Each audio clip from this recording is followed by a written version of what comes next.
हमारी पार्टी ने बहुत मजबूती से चुनाव लड़ा है।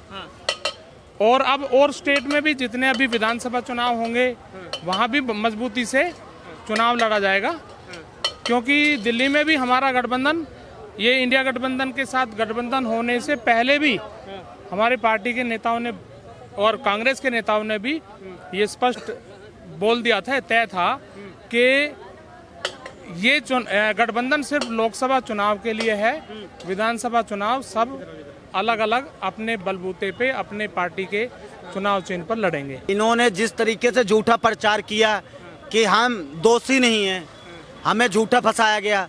दिल्ली की 7 की 7 सीटों पे इन्होंने प्रचार किया कि जेल का जवाब वोट से, और जनता ने इनको शराब माफिया माना, जनता ने इन्हें शराब आरोपी माना।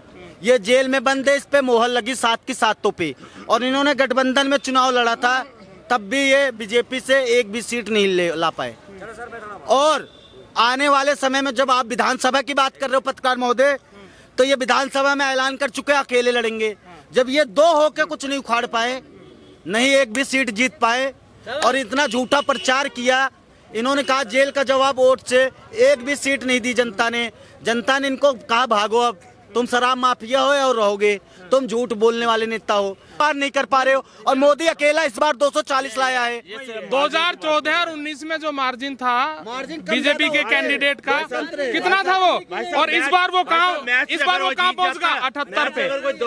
सुन लीजिए तो अब ये भाई साहब, जो मैच अगर इंडिया पाकिस्तान का मैच ही हो जाए, 2 रन से भी जीतेगा तो भाई साहब इंडिया जीतेगा। नीतीश कुमार की पार्टी, दिल्ली में नीतीश कुमार की पार्टी हर बार बीजेपी से सीट मांगती है कि हमें भी सीट दो, लेकिन दी नहीं कभी।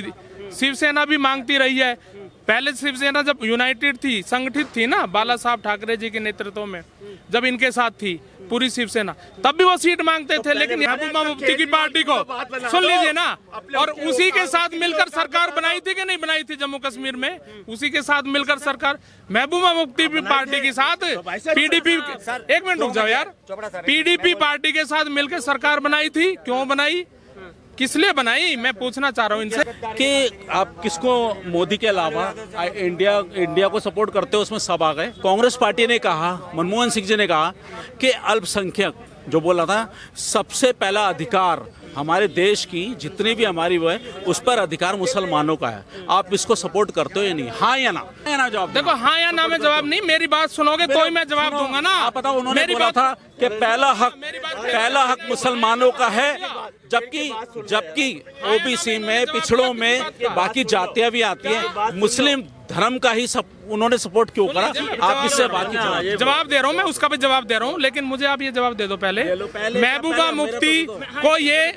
मुफ्ती को बीजेपी आतंकवादी पार्टी मानती थी कि राष्ट्रवादी पार्टी मानती थी, ये बता दीजिए। देखिए, महबूबा मुफ्ती को वो आतंकवादी पार्टी मानती थी या देशद्रोही मानती थी, वो आपका उदाहरण ठीक है। लेकिन एक चीज आप ध्यान रखना सर, समर्थन मोदी सरकार ने जब दिया था ना, तब भी आपका क्वेश्चन यही था, आज भी आपका क्वेश्चन यही है, दुर्भाग्यपूर्ण है। जब मोदी सरकार ने महबूबा मुफ्ती को समर्थन दिया, पत्थरबाज कहाँ गायब हो गए, आतंकवादी कहाँ गायब हो गए, तिरंगे का अपमान कहाँ गायब हो गया? सर, जब किसी के घर के अंदर तहकीकात करनी पड़ती है, साठगांठ करनी पड़ती है, तो पहले उस बंदे से मिलना पड़ता है, उसके घर में घुसना पड़ता है, पता करना पड़ता है कि ये पत्थरबाज आ कहां से रहे थे, इनको पैसा दिया कहां से जा रहा था, पहली बात। दूसरा, इन्होंने कहा मोदी सरकार के अंदर सारे भ्रष्टाचारी नेक कैसे हो गए।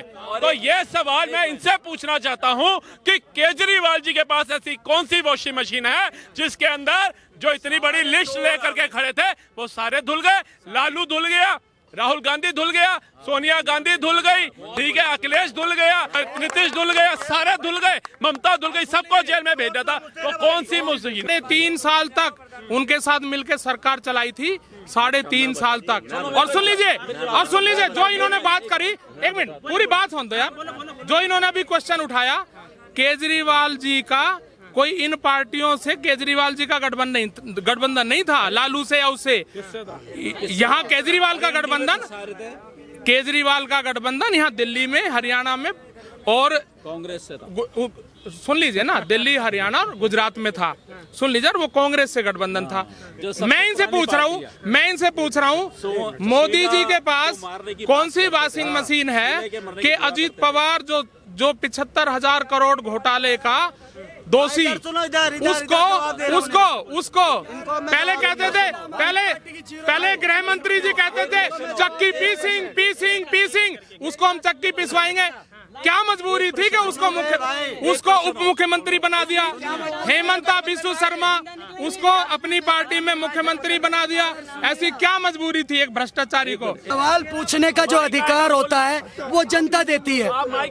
आपको जनता ने सीट दिया 0 और सवाल आपको पूरा दिन पूछना है, तो भाई साहब अपने दफ्तर में सोशल मीडिया की मीटिंग रखिए, पूरा दिन पूछिए सवाल, आपको बीजेपी का आईटी सेल जवाब देता रहेगा। दूसरी चीज, केजरीवाल जी ने 2 शब्दों में बात खत्म करूंगा। केजरीवाल जी जेल से बाहर आए चुनाव के अंदर 20 दिन के लिए, उन्होंने साफ साफ आकर के दिल्ली की जनता को बोला, अगर आप मुझे जेल में देखना चाहते हो तो बीजेपी को वोट दे देना, अगर मुझे बाहर देखना चाहते हो तो आम आदमी पार्टी कांग्रेस को वोट देना। चलो मान लिया मैंने काम नहीं करा, चलो मान लिया मैंने शराब घोटाला कर दिया, चलो मान लिया दिल्ली वालों का पैसा खा लिया, तो दिल्ली वालों मुझे वोट मत देना। तो दिल्ली वालों ने कहा ठीक है भाई साहब, दिल्ली वालों ने वोट नहीं दिया, 7 की 7 सीटें आप दिल्ली के अंदर हार गए। अब तो मान लीजिए कि आपको जनता नहीं पसंद। पार्टी लिमिटेड सीटों पे चुनाव लड़ी गठबंधन में होने के कारण से। हाँ सुन लीजिए ना, पहले 1 सीट थी पूरे देश भर में लोकसभा की, अब 3 सीट है। आम आदमी पार्टी ने खोया कुछ नहीं है, पूरे देश भर में लोकसभा में 3 सीट है पाया है। परसेंटेज ऑफ वोट बढ़ा है और ऐसे परसेंटेज ऑफ वोट बढ़ने से ही आम आदमी पार्टी 10 साल में नेशनल पार्टी बनी थी। और देखो मैं बता रहा हूँ, हारने के बावजूद भी अब सुन लीजिए, बीजेपी जो कह रहे थे हम 400 पार, पिछली बार कितनी थी? 303 सीटें थी ना, घटकर कितनी रहेगी? 240।